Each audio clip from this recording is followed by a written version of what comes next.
তো দেখো বন্ধুরা, আজকে আমি চিলি চিকেন রান্না করছি। এই চিলি চিকেন এই পিসগুলো ম্যারিনেট করা ছিল 1 ঘন্টা।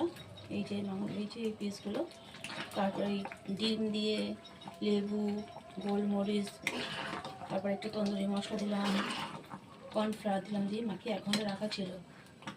তারপরে এই ক্যাপসিকাম, পেঁয়াজ, তেলের পেঁয়াজ দিয়ে ম্যারিনেট করার পর তারপরে একটু ভাজা করে নিয়েছি।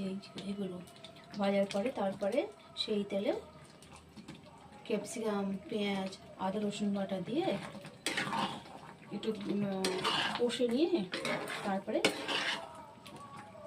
এই যে ভাজা মাংসগুলো দিলাম।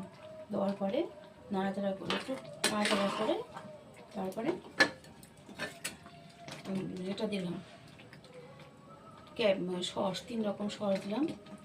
Tomato sauce, soya sauce, chilli sauce দিয়ে নাড়াচাড়া করে একটু জল দিয়ে রেখেছি।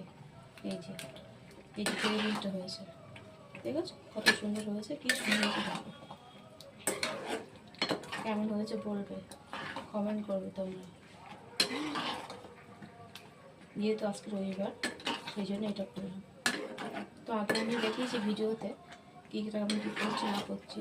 তারপর রান্নার পরে পজিশন এটা, রান্নার পরে স্টেপটা এটা।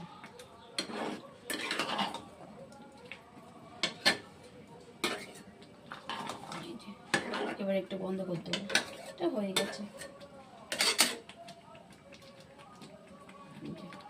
এই যে দেখো, দেখে না, চিলি চিকেন হয়েছে।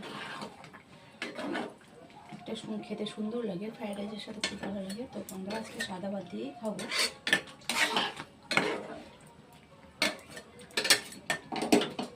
তোমরা বলো কেমন রান্না হয়েছে।